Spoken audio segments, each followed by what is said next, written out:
Yang penting tuan dan puan sebelum kita tengok perbincangan buat apa benda tentang sunnah bab zakat tu, suka untuk saya mulakan kuliah kita pagi ni dengan satu bukan satu rangkap pantun lah, dengan satu petikan hadis untuk kita sama-sama ambil manfaat ilmu lah. Di mana hadis ni saya nukil daripada disebutkan, direkodkan dalam hadis Ibnu Majah dalam kitabnya, yang mana nombor 4259, hadis yang berstatus hasan, yang disebutkan daripada Ibnu Umar radhiyallahu anhuma, bahawa beliau berkata, aku pernah bersama Rasulullah sallallahu alaihi wasallam, lalu datang seorang Ansar yang mana berjumpa dengan Nabi. Dia memberikan salam, fasallama Rasulullah, memberikan salam, dan dia bertanya, ada dua soalan kepada Nabi sallallahu alaihi wasallam. Pertama disebut apa? Ya Rasulullah, ayyul mu'minin afdal, wahai Rasulullah, yang manakah mukmin yang paling baik? Maka Nabi jawab, ahsanuhum khuluqan, yang paling baik akhlaknya. Itu yang pertama. Soalan kedua, fa ayyul mu'minin akyas, di mana orang beriman mukmin yang cerdik ataupun cerdas. Maka Nabi pun jawab, iaitu apa dia? Orang yang aksaruhum lil mauti zikran, orang yang paling banyak mengingati kematian. Dan juga Nabi sebut wa ahsanuhum lima ba'dahu istidadan, di mana dia bersiapkan diri untuk alam berikutnya. Ulaikal akyas, mereka itulah orang-orang yang cerdas ataupun yang cerdik. Itu ada beberapa yang dirahmati Allah sekalian. Dalam hadis ni kita nampak dua soalan, bukan sekadar soalan yang biasa-biasa yang kita boleh biarkan, kita boleh skip. Tidak. Sebenarnya dua-dua ni kita patut usaha untuk kita capai. Kan, sebab kita nak jadi orang beriman yang mukmin yang paling berkualiti. Kita bukan ala kadar kita hidup sekadar dapat syurga mana-mana pun tak apa. Kita bukan nak begitu. Kita nak yang terbaik. Dalam bab dunia pun, kalau kita diberi pilihan, contoh kita nak beli sayur, kita mesti akan pilih yang paling terbaik. Terbaik ikut perkiraan kita lah. Kan? Yang pasti kita nak yang buruk, kita nak yang rosak-rosak. Walaupun kita jual murah ke apa pun, kebiasaan kita tak nak. Sebab apa? Dia tidak berkualiti dan mungkin menyebabkan sakit. Kita pun rasa tak puas hati, baik kita bayar lebih tapi dapat yang terbaik kan. Jadi kalau keduniaan, kita boleh fikir macam tu. Bab agama, bab ibadah, bab akhirat, lagilah kena terbaik. Jadi ada dua ciri yang kita kena dapat. Pertama, jadilah kita orang yang paling baik akhlak. Sebab itulah Nabi pun dibangkitkan, disebut dalam hadis yang lain. Dan akhlak ni adalah kemuncak kepada ilmu dan amal. Jadi kalau seorang ni berilmu, belum tentu dia amal. Seorang dia beramal pun, walaupun dia berilmu pun, belum tentu dia menjadi orang yang baik akhlak. Contoh, dia rajin datang masjid, kan, dia belajar, dia ilmu, dia amal. Tapi rupanya bila dia bersembang dengan orang, ataupun dia mempunyai sangkaan buruk, orang yang tak datang disangka buruk, dia buat yang bukan-bukan lah. Lepas tu kadang-kadang dia bangga dengan orang, dia rasa belagak, dia sehebat aku datang masjid, bukan macam kau. Kadang-kadang ada orang macam tu. Bukan tuan-tuan dah orang lain lah kan. Tapi itulah contoh yang kita tak nak. Jangan kita pernah sekali-kali rasa kita ni paling bagus kan. Kita terus jadi terbaik, tapi jangan sampai kita bandingkan dengan orang. Bila kita banding dengan orang, banding tu ada dua lah. Satu, banding tengok orang yang lebih hebat, so kita akan rasa semangat, itu tak apa. Ini kita banding dengan orang yang kita rasa dia tu bawah, kita bandingkan dia dan kita lekehkan dia. Kita bagi tahu kat dia, kan, ni apalah kau macam ni kan, kau ni harap je muda lah, macam-macam alasan lah untuk apa tu bekerja hebat semua, tapi datang masjid pun tak boleh. Kadang kita mudah perlekeh orang, kita mudah meremehkan orang, kita tak tahu apa cerita dia. Akhirnya kat situ kita nampak contoh seorang yang berakhlak dengan akhlak yang kurang baik, kurang disenangi oleh orang ramai. Nanti orang tak suka orang macam tu tuan-tuan. Kita nak berdakwah pun ada kaedah, ada cara, kan, ada kaedah lah, teknik untuk kita memastikan mereka yang dengar tu mereka boleh terima. Bukan mereka rasa mereka dihalau ke, mereka dipulaukan. Jadi itu yang pertama, akhlak kena terbaik. Sebab kadang-kadang orang berilmu, beramal pun belum tentu dia berakhlak. Kan itu betul penting tuan-tuan. Jadi itu yang pertama lah. Yang kedua, ni pun penting, kita perlu sentiasa bersedia mempersiapkan diri menghadapi kematian. Bagi kita, kematian ni satu rahsia, tak tahu bila. Bahkan baginda Nabi SAW pun tak tahu secara pasti, secara tepat, bilakah ajal baginda. Dan kata kekasih Allah yang begitu hebat, mulia, insan yang paling agung pun, Allah tak beritahu bila secara tepat. Adalah petanda kan, cuma tak tahu bila secara tepat masa. Jadi kita tuan-tuan lagi tak tahu. Dan pada hari ini macam-macam kejadian, peristiwa yang mengejut. Kerana kita rasa orang yang lebih berusia yang pergi dulu, padahal rupanya yang muda yang pergi dulu. Dia tak tentulah ajalnya. Jadi kita kena sentiasa bersedia menghadapi kematian.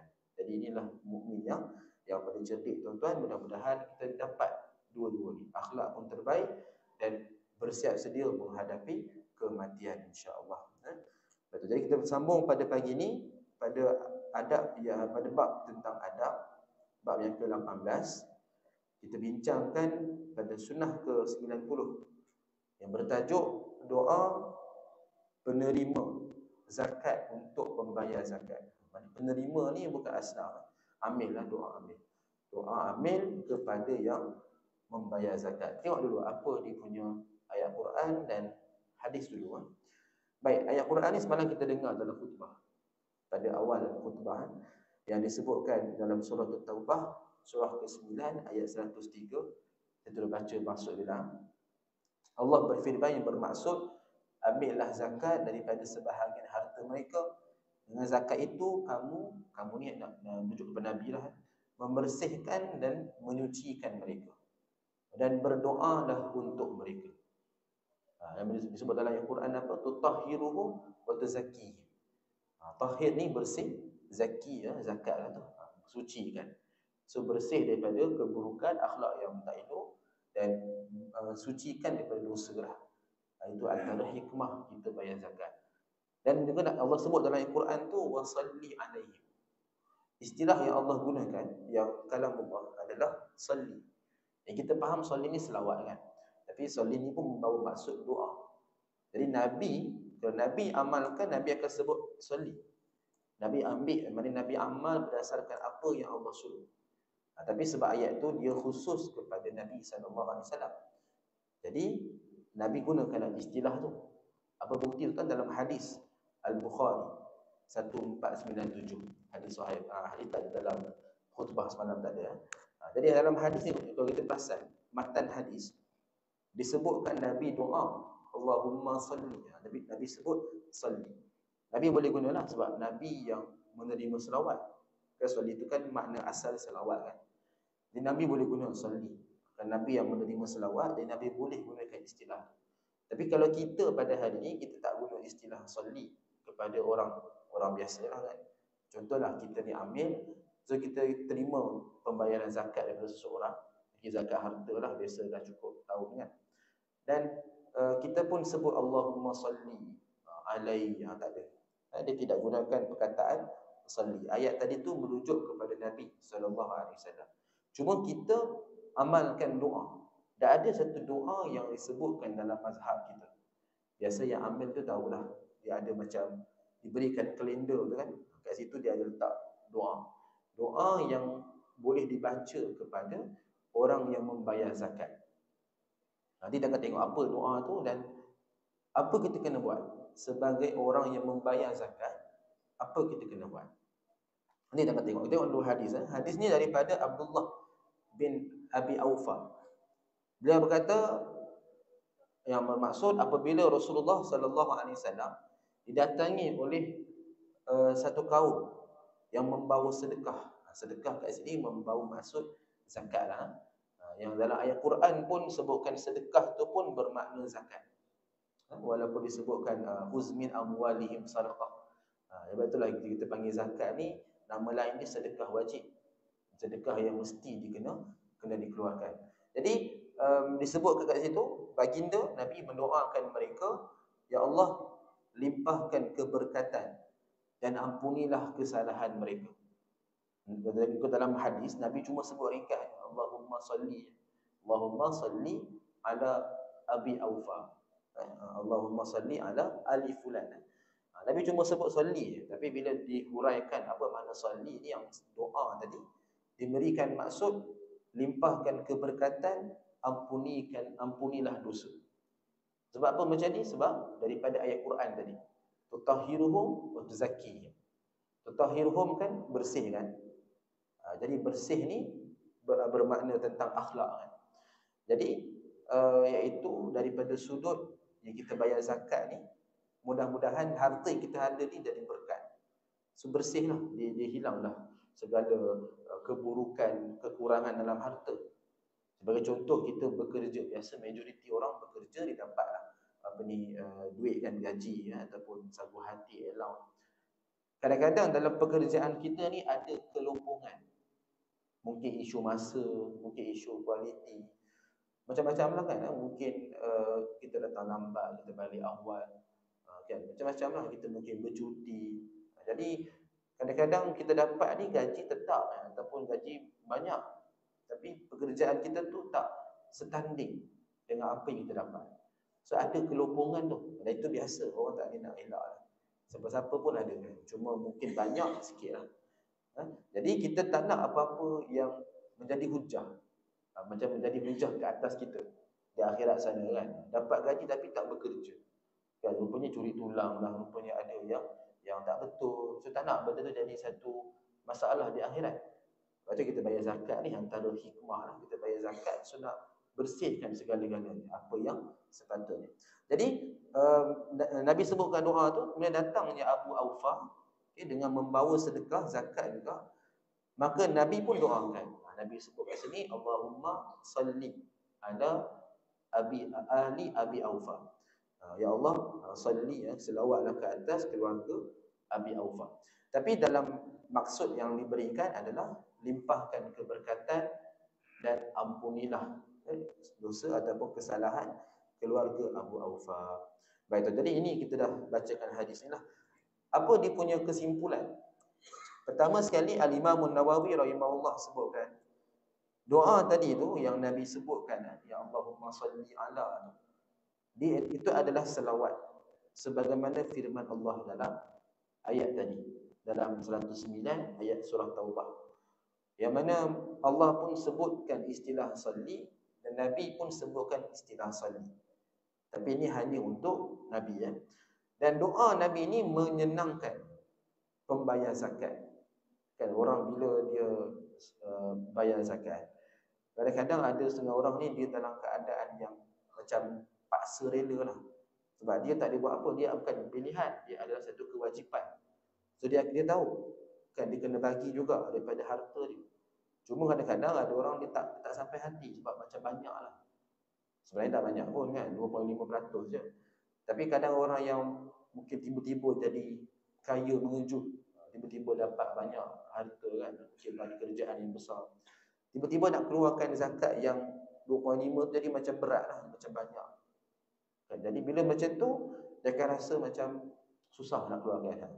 Sebab biasa sedekah ni tak ada banyak sangat kan. Sedekah ni ikut masing-masing punya kemampuan, kesesuaian. Tapi kalau yang zakat ni dia tak nak, kena ikut 2.5.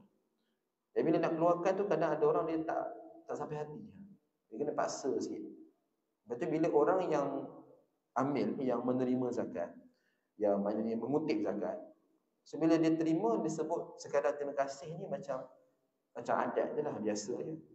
Tapi kalau cuba dia doakan kepada orang yang membayar zakat, so itu satu benda yang menyenangkan dia, satu benda yang menggembirakan dia. Sebab apa? Dia dah dapat doa yang memberikan dia satu ketenangan. Sebab doa tu pun doa yang menenangkan hati. Jadi kita tengok apa doa yang disebut dalam mazhab kita yang kita boleh baca. So doa macam tu dia lebih digalakkan. So orang yang membayar pun rasa gembira lah. Jadi itu yang kita patut amalkan tuan-tuan. Jadi apa yang disebut dalam mazhab kita, apa doanya? Iaitu, saya zoomkanlah doa. Okay, inilah doa yang boleh dibaca kepada orang yang yang membayar zakat. Siapa yang baca ni amil lah, amil yang mengutip zakat.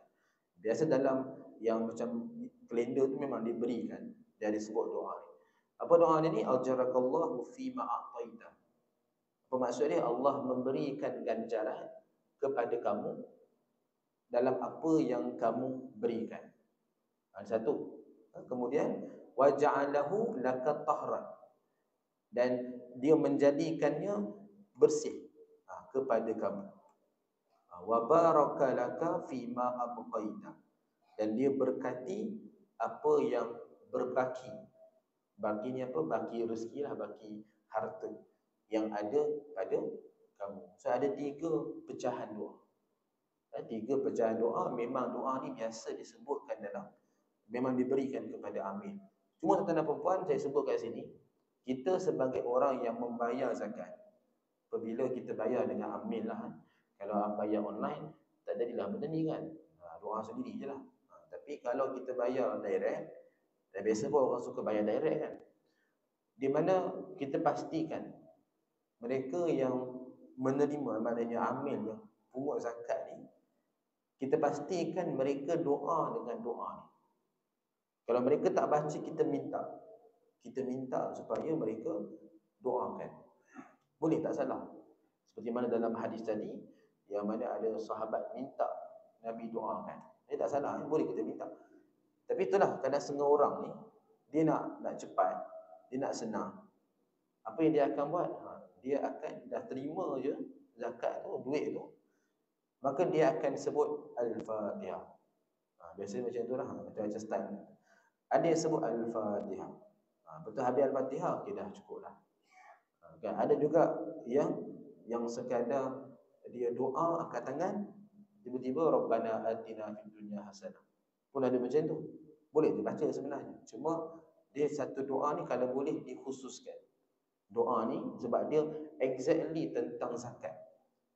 Kita baca 3 pecahan tadi kan, semua tentang zakat. Dia spesifik. Jadi doa ni kalau boleh ditekankan. Ajarakallahu fi ma a'taita. Allah memberikan jalan kepada kamu atas apa yang kamu berikan. Kan? Kemudian disebut lagi waja'alahu laka tahran. Dan Allah menjadikannya, maknanya harta yang kamu beri ni kepada kamu ni sesuatu yang dibersihkan. So dengan asbab zakat, bersihlah harta. Kemudian wa baraka laka fima abqaita. Dan Allah memberkati kepada kamu apa yang berbaki. Maknanya harta yang berbaki kepada kamu. Jadi ini doa yang khusus, dispesifik tentang zakat. Jadi kalau kita baca doa yang lain, tak salah. Tapi macam rugilah kan. Macam tak kena, rugi. So kita sebagai yang membayar zakat, kita ada hak. Mintalah dengan orang yang mengutip zakat. Minta mereka bacakan doa. Biasa mereka tahu, dan kalau tak tahu pun dia ada, dia punya panduan ya. Tinggal nak baca tak baca. So kita minta tuan-tuan, kita minta mereka bacakan. Itu lebih afdal lah. Sebab ada orang macam tu lah, dia baca Al-Fatihah, dia baca Rabbana atina. Ada juga nanti orang tanda tangan Bismillahirrahmanirrahim, Allahumma barik lana fima razaqtana. Macam tu boleh dah. Pasal apa dia kata, ni rezeki kan. Jadi dia pun sebut Allahumma barik lana fima razaqtana. Habis dia amin terus pergi makan kuih. Jadi macam-macam style lah, macam-macam plan lah. Tapi nasib baik tuan-tuan dia tak baca Allahumma inni a'udzubika minal khubuthi wal khaba'is. Kalau baca yang tu memang kena lah. Jadi itulah, kalau boleh dibacakanlah doa yang berkaitan lah. Spesifik itu lebih digalakkan. Kalau tak pandai ataupun masa tu tak ada doa bahasa Arab, doa dalam bahasa Melayu.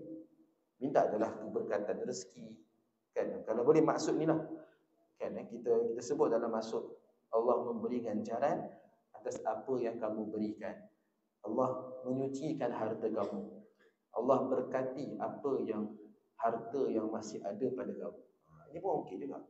Kan? Yang penting tuan-tuan doa spesifik. Kalau boleh doalah dengan ayat yang khusus tentang zakat. Kemudian Imam Ibn Hajar sebut sunat kita mendoakan pembayar zakat. Dia bukannya wajib. Dia hukum bab doa ni bukannya wajib.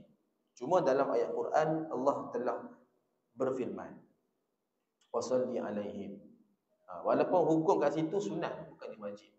Tapi kita doa lah. Sebab doa ni kan satu benda yang kita boleh buat dengan senang kan. Sekejap je kita doa. Dan boleh buat dalam bentuk ucapan. Kita sembang-sembang, kita pun doa. Semoga Allah memberkati rezeki kamu kan? Semoga Allah memberi ganjaran kepada kamu. Sebenarnya senang je. Tinggal kita lah nak doa ke tak nak doa. Kalau betul-betul kita ni amalkanlah. Dalam kehidupan ni saling kita mendoakan. Saling kita doa mendoakan. Baik. So ini tuan-tuan tentang sunnah ke-90. Kita dah bincang. Kita tengok pada sunnah yang berikut 91. Saya kira ni mungkin terakhirlah pada pagi ni.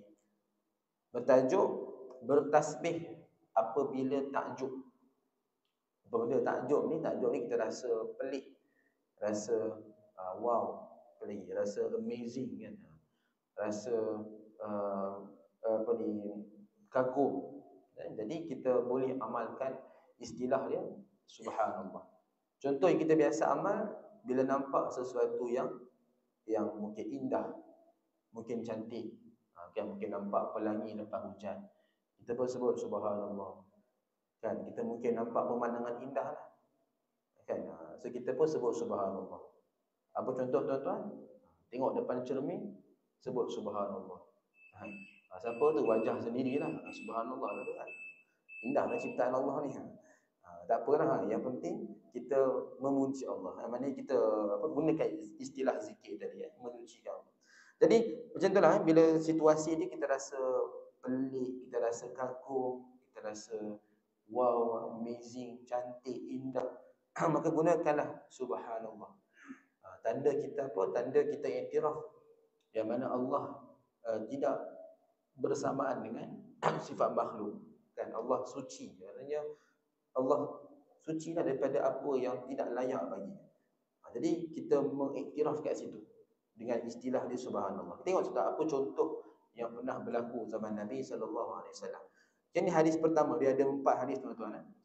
Kita baca satu hadis je lah. Lagi 3 tu kita bincang nantilah. Kan sambung pagi ni kan jadi kuliah duha nanti kan. Kita pun nak balik lah. Saya pun dah rasa lapar ni. Okey. Kita tengok pada hadis yang pertama daripada Abu Hurairah radhiyallahu anhu. Beliau berkata, Nabi Muhammad SAW bertemu dengan Abu Hurairah di sebuah jalan di Madinah. Dan pada ketika itu diri Abu Hurairah dalam keadaan berjunub. Maknanya berhadas besar lah. Dan belum mandi lagi. Abu Hurairah terus mengelakkan diri daripada Nabi dan dia pergi mandi. Kemudian Abu Hurairah kembali.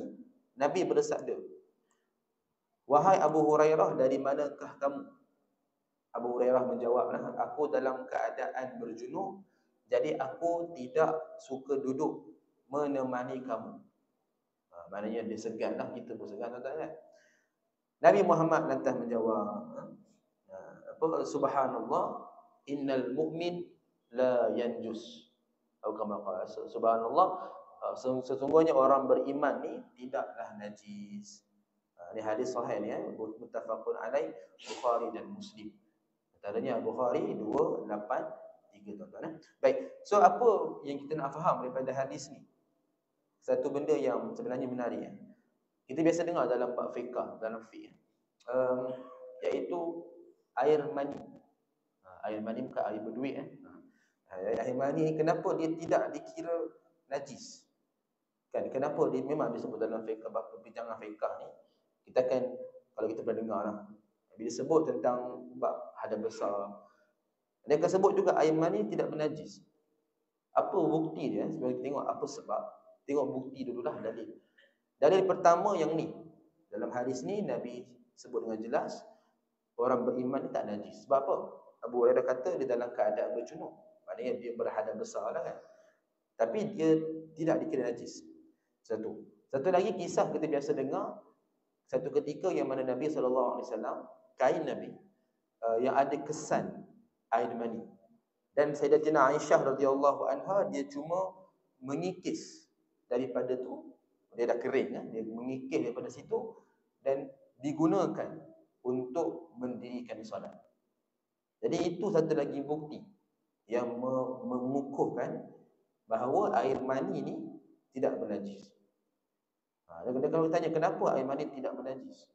Sebab dia air yang berharga, berduit kan. Bukanlah, dia tak tahulah dari sudut secara khusus kenapa dia tidak dikira najis, saya tak pasti. Walaupun logiknya, kaedah fiqh pun, sesuatu yang keluar daripada tempat yang bernajis, lazimnya najis lah. Kan? Sepatutnya macam tu. Tapi kenapakah dikecualikan? Sebab ada dalil. Bukan satu dalil, tapi yang kita boleh jumpa dua lah. Yang kita nampak dengan jelas, air mani sahaja dikira sesuatu yang tidak bernajis, walaupun dikeluar daripada tempat yang lazimnya mengeluarkan najis. Tapi kalau pergi kepada bab wanita, contohnya bab fik darah lah, adakah darah yang tidak bernajis? Bila sebut main darah dari sudut wanita, itu darah yang haiwan tu, darah wanita. Jadi bila sebut darah saja, automatik dia adalah sesuatu yang bernajis. Tak kira lah darah mungkin haid yang bulanan ke, ataupun wiladah masa melahirkan anak, ataupun nifas masa pantang, ataupun istihadah, darah yang dikira penyakit yang lebih daripada 15 hari 15 hari tu, dan darah manis. Maknanya kalau darah saja sebut memang adalah najis. Tapi kalau bab tentang air mani ni, dia adalah sesuatu yang terkecuali. Tapi yang lain semua dia najis. Macam contoh air mazi, sebelum keluarnya air mani yang kita panggil climax ni kan, air mazi dulu kan keluar, itu pun dikira najis. Air wadi apabila dalam keadaan terlalu penat, penat, ataupun kita bersukan ataupun angkat benda berat, dia macam tekanan sikit, tiba-tiba terkeluar sedikit air kan daripada kemaluan lah, itu pun dikira sebagai najis. Air kencing memang dah sah-sah najis lah kan. Jadi semua ni adalah najis kecuali air mani. Kalau orang tanya kita, pasal apa air mani tak kira najis? Jawab dekat dia, sebab air itu berharga. Sebab apa? Air mani, duit kan, berharga tuan-tuan. Wallahu a'lam, saya tak pasti dari sudut kenapa air mani itu tidak dikira najis. Cuma yang kita boleh jawab, sebab ada ni dalil lah, ada bukti lah. Kat situ memang terang-terang bukanlah bernajis. Satu yang ni, satu lagi tentang yang saya sebut tadi, yang Sayyidatina Aisyah mengikis daripada kain Nabi kan, kesan air mani yang telah kering, dan tak basuh terus pakai untuk solat. So maknanya boleh, bukan kira najis, dan boleh dibawa dalam solat. Cuma janganlah kita buat macam tu. Cuma kita faham je lah, okey, dia tak kira najis. Dia sekadar ilmu je lah. Jadi sudut amalan kita buat je macam biasa lah. Jadi itulah hadis yang pertama. Baik, kita akan sambung je lah. Dalam pertemuan akan datang, tengok lagi ada 3 lagi kisah tentang takjub. Kita rasa pelik, kita rasa kagum. Contohnya apa tuan-tuan? Kita rasa subhanallah. Pasal apa subhanallah? Kan dah bunyi dah tadi syuruk, tak berhenti lagi kuliah. Rasa takjub, rasa amazing, rasa wow kan. Dia nak berhenti lah ni, dia lagi tengah tutup ni tuan-tuan. Jadi kita akan sambung nantilah pada pertemuan akan datang. Tengok lagi apa 3 kisah tentang berlaku pada zaman Nabi SAW berkenaan takjub. Apa yang berlaku? Adalah kisah tu, satu kisah tentang lembu, satu lagi kisah tentang perang, satu lagi kisah tentang mimpi. Saya bagi clue je lah. Jadi apa kisah sebenar dia, kita akan reveal dalam episod yang akan datang.